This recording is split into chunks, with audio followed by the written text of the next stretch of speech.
আসসালামু আলাইকুম। বাংলা নিউজে আপনাদের স্বাগতম।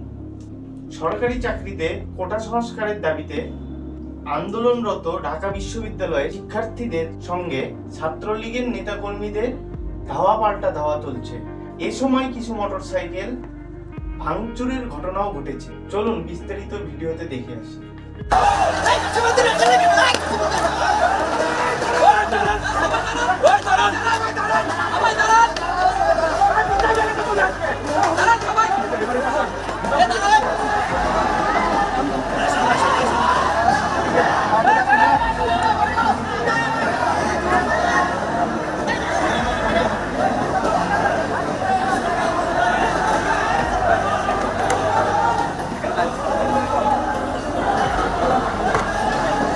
আগেরগুলো পাঠাই দেবো।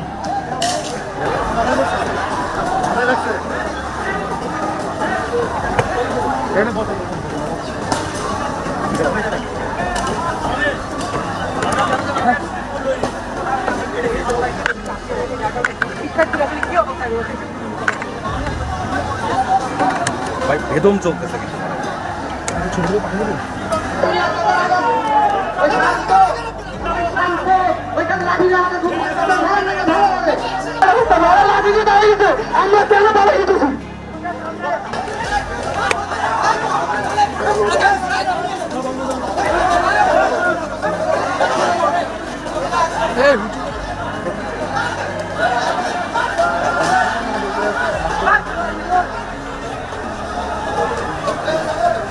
সবাই রাখতো, দেখলে কেন সবাই রাখতো।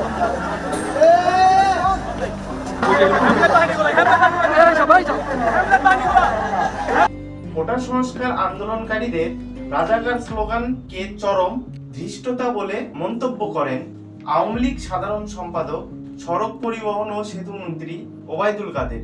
তিনি বলেছেন এর জবাব ছাত্রলীগই দেবে। চলুন তার কথা শুনে আসি। সংশ্লিষ্ট স্লোগান আমাদের জাতীয় মৌলিক চেতনার সঙ্গে দৃষ্টতার সঙ্গে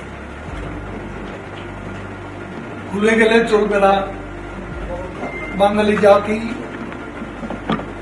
জাতির পিতা বঙ্গবন্ধু শেখ মুজিবুর রহমানের অবিসংবাদিত নেতৃত্বে বাংলাদেশের স্বাধীনতার জন্য সর্বোচ্চ আত্মত্যাগ করেছে।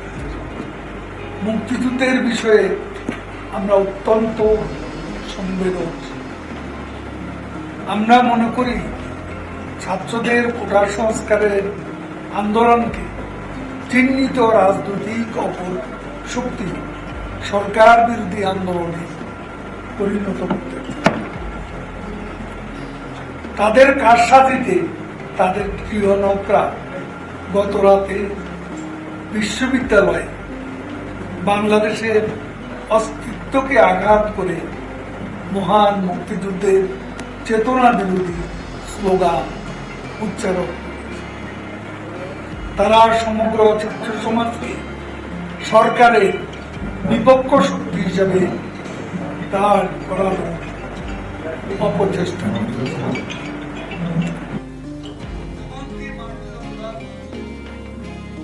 শুধু ওবায়দুল কাদেরই নয়, পররাষ্ট্রমন্ত্রী হাসান মাহমুদও বলেছেন। তিনি বলেন রাজাকারের পক্ষে স্লোগান রাষ্ট্রবিরোধী স্লোগান। এটি সরকার বিরোধী নয়, এটি রাষ্ট্রবিরোধী স্লোগান। চলুন এবার আমরা তার কথা শুনি। রাজাকারের পক্ষে স্লোগান দেওয়া এটি রাষ্ট্রবিরোধী স্লোগান, এটি সরকার বিরোধী নয়, এটি রাষ্ট্রবিরোধী স্লোগান। আমরা যে বলেছিলাম আগে যে কোটা আন্দোলনের মধ্যে রাজনৈতিক অপশক্তি ঢুকেছে, এটি কোটা বিরোধী আন্দোলন নয়, এটি রাষ্ট্রবিরোধী সরকার বিরোধী আন্দোলনের রূপ দেওয়ার জন্য চেষ্টা করা হচ্ছে। আমাদের সরকার অনেক শক্তিশালী সরকার। সেই ধরনের স্লোগান দেয়া হয়েছে, রাষ্ট্রবিরোধী স্লোগান। মুক্তিযুদ্ধের মাধ্যমে ৩০ লক্ষ শহীদের রক্তের বিনিময়ে এই দেশ স্বাধীনতা অর্জন করেছে।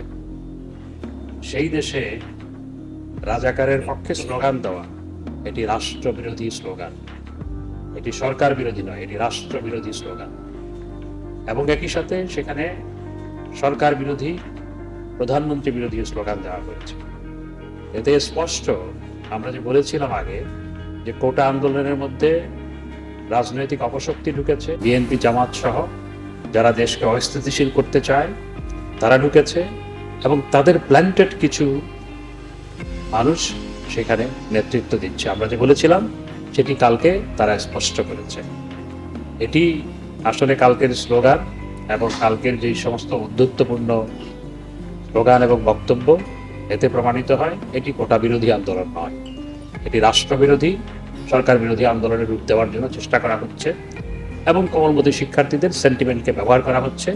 কিছু নেতৃবৃন্দ এবং বাইরে থেকে বিএনপি জামাত সহ অন্যরা সেখানে ইন্ধন দিচ্ছে। সরকার স্পষ্ট করে বলেছে আদালতে বিচারাধীন কোনো বিষয় সরকার সিদ্ধান্ত দিতে পারে না, এবং আদালতে এটি নিষ্পত্তি হওয়ার পর আদালত যেভাবে নিষ্পত্তি করবে সরকারকে সেইভাবে আদালতের নির্দেশনা অনুযায়ী কাজ করতে হবে। এটি স্পষ্ট, যারা সংবিধান জানে, আইন জানে, দেশের আইন কানুন জানে, আপনারা সবাই এটা জানেন, এটি স্পষ্ট। এরপরও এই ধরনের স্লোগান দেওয়া এবং আন্দোলন করা, এবং কালকের স্লোগান, কালকের বক্তব্য একেবারে দিবালোকের মতো স্পষ্ট করে দিয়েছে এটির মধ্যে যে রাজনীতি ঢুকেছে, এবং রাজনীতিকদের রাজনৈতিক অপশক্তির প্ল্যান্টেড কিছু ব্যক্তিবিশেষ সেখানে যে নেতৃত্ব দিচ্ছে, ইন্ধন দিচ্ছে, এটি গতকাল স্পষ্ট হয়েছে। আমরা দেশকে কখনো অস্থিতিশীল করতে দিব না। আমাদের সরকার অনেক শক্তিশালী সরকার। আমরা কোনো রাজনৈতিক অপশক্তিকে, কোমলমতি শিক্ষার্থীদের সেন্টিমেন্ট নিয়ে খেলা করে দেশকে অস্থিতিশীল করতে দিব না। ধন্যবাদ।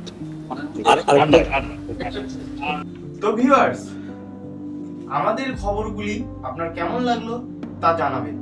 ভালো লাগলে লাইক করুন, শেয়ার করুন, আমাদেরকে অনুপ্রেরণা যোগান। আসছি পরবর্তী খবর নিয়ে।